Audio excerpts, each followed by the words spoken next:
Here, just before Frankfurt, where the Main flows into the Rhine, begins Germany's most legendary region for one of the most expensive wines in the world. A place where world-class winemaking shouldn't even be possible. The Rhine flows for over 1,200 kilometers, almost always stubbornly north.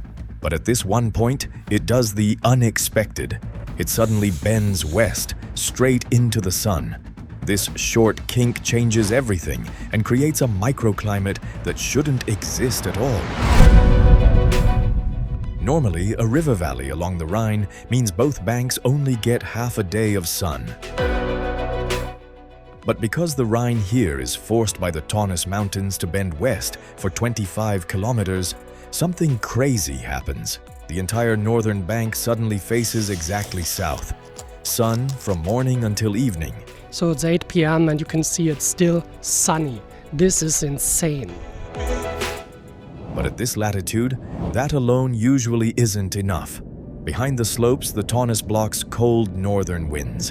And in front of the slopes, the wide river acts like a giant mirror, throwing the light back onto the steep hillsides. Measurements from the local environmental agency prove it. This valley is consistently 1 to 2 degrees warmer than the surrounding area. A single degree can decide between life and death, biologically speaking. The symbiosis between the Rhine and the Taunus Mountains had delivered the perfect setup, but someone still had to perfect the mechanics. 1136, a monastic order arrives here from the swamps of Burgundy. Not by chance, they had a deal. The Cistercians came here to the Rheingau in the year 1136 from Burgundy in France. The monks chose this location wisely and deliberately. Why exactly here? Because the Rhine lay right at their doorstep, the most important trade route in Europe. These monks didn't just build a monastery, they built a company. This hall was so impressive that Sean Connery walked through it in 1986 for the name of the rose. Christian Slater knelt there as the novice Adso and worshipped a statue of the Virgin Mary there. Oh wow, that's plastic. But that's not why the monks built it. Ora et labora. Pray and work. That was their motto. Thoughtful. But for the Cistercians, work meant something different than it did for any other order of their time. And the proof isn't in the church, it's in the ground. The Cistercians are known for having shaped entire cultural landscapes through highly advanced technical innovation. They were masters of water management, canal construction, and canal systems. And here in the Rheingau, of course, they played a particularly important role in viticulture. They cleared steep slopes that no ordinary farmer would ever have farmed. They built miles of stone walls just to store heat. The result? The largest winery of its time. But a winery bigger than any other has one problem. How do you move thousands of liters of wine across medieval Europe with no trucks, no roads? Transport by ship on the waterways was the fastest and most efficient method. And with these barges, they traveled to Cologne at least once a year, to the major European wine market, where they sold their goods, especially the wine, all across Europe. Okay, a monastery became a corporation, a river became a highway, but the greatest mistake in the history of this place was still waiting to happen. We jump to the year 1775, a few kilometers further at Schloss Johannisberg.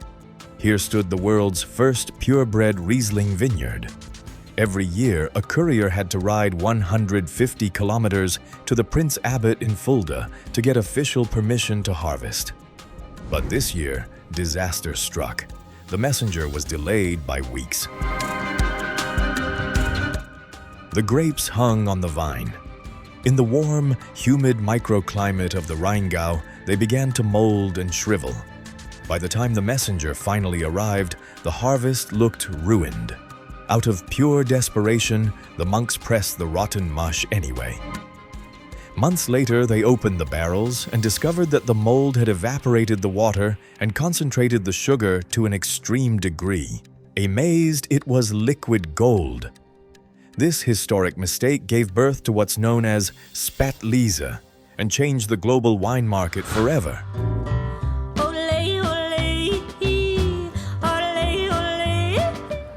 Today, this region, the Rheingau, is a postcard idyll. Amused millions of tourists crowd through the Drosselgasse in Rüdesheim, float over the hillsides by cable car, or cross the wide river by ferry. A place full of half-timbered houses, wine, and strange history, like Europe's largest collection of mechanical music instruments, born right in the middle of this tourist hub. But none of that exists by accident.